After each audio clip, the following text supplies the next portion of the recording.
پردہ پوشی۔ پردہ پوشی کا معنی ہے کسی کے عیبوں پر پردہ ڈالنا۔ دین اسلام ہمیں یہ تعلیم دیتا ہے کہ ہم کسی کے عیب جاننے کی کوشش نہ کریں۔ اگر ہمیں کسی کا عیب معلوم ہو جائے تو اسے چھپانے کی کوشش کریں، نہ کہ اس شخص کو طعنہ دیں اور نہ اس پر طنز کریں۔ اللہ تعالیٰ نے قرآن مجید میں لوگوں کے عیب تلاش کرنے سے منع فرمایا ہے۔ ارشاد باری تعالیٰ، اور نہ کسی کے متعلق جاسوسی کرو۔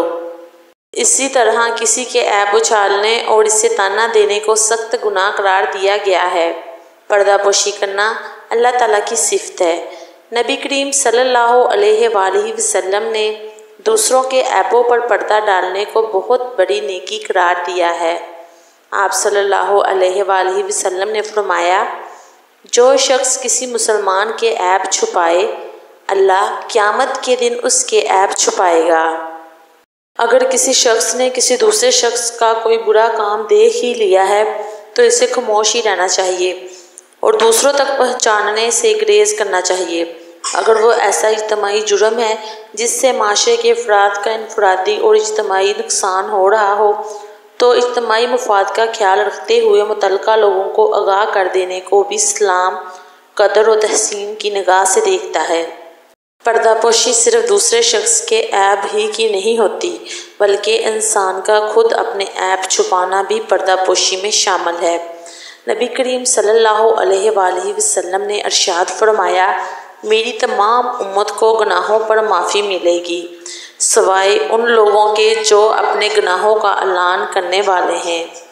یہ بندہ رات کو ایک کام کرے پھر صبح ہو تو اللہ نے اس کا پردہ رکھا ہو اور وہ خود کہے کہ اے فلاں، میں نے پچھلی رات ایسا ایسا کام کیا کہ اس نے رات گزار دی، اس کے رب نے اس پر پردہ ڈالے رکھا۔ صبح کو وہ اپنے رب کا ڈالا ہوا پردہ اتار دیتا ہے۔ نبی کریم صلی اللہ علیہ وآلہ وسلم نے جب لوگوں کی اصلاح فرماتے تو دوسرے شخص کا نام لیے بغیر اشارے سے بات فرما دیتے تھے۔ بعض اوقات فرماتے کہ لوگوں کو کیا ہو گیا ہے کہ اس طرح کہتے ہیں اور اس طرح کرتے ہیں۔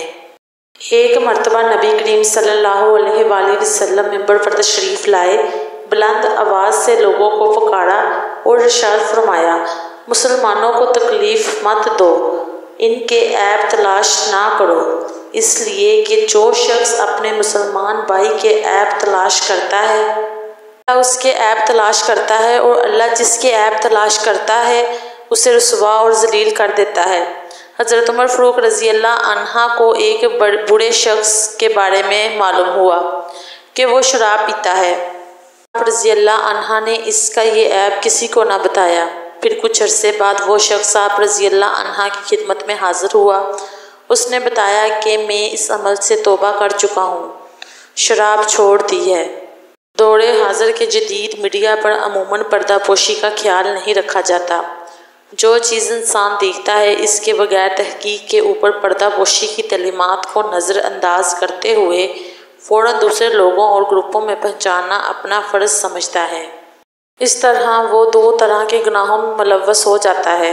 ایک گناہ جھوٹی خبر پھیلانے کا، دوسرا گناہ دوسروں کے عیب اچھالنے کا۔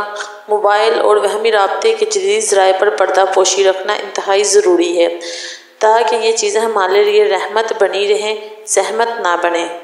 پردہ پوشی اختیار نہ کرنے کے بہت سے دنیاوی اخروی نقصانات ہیں۔ اس سے معاشرے میں بے چینی بڑھتی ہے، نفرت بڑھنے کے ساتھ ساتھ دشمنی کی فضا پروان چڑھتی ہے۔ اگر دوسروں کے عیبوں پر پردہ پوشی کی جائے تو باہمی یقین اور تعاون کے جذبات فروغ پاتے ہیں۔ جب برائی کی باتوں اور عیبوں کو اچھالا جائے تو برائی پھیلتی ہے۔ جب اللہ تعالیٰ ہمارے گناہوں کی پردہ پوشی فرما کر ہمیں معاف کر دیتا ہے تو ہمیں بھی چاہیے کہ ہم دوسروں کے گناہوں اور عیبوں پر پردہ ڈالیں اور معاف کر دیں تاکہ معاشرے میں امن و سلامتی بن سکے اور باہمی قوت و محبت کے جذبات پروان چڑھ سکیں۔ محترم ناظرین، اگر آپ کو ہماری ویڈیو اچھی لگی تو لائک شیئر ضرور کریں، چینل کو سبسکرائب کریں تاکہ ہر آنے والی ویڈیو سب سے پہلے آپ تک پہنچ سکے، اور اپنی قیمتی رائے سے آگاہ کرنے کے لیے ہمیں ایک کمنٹ ضرور کریں۔ شکریہ۔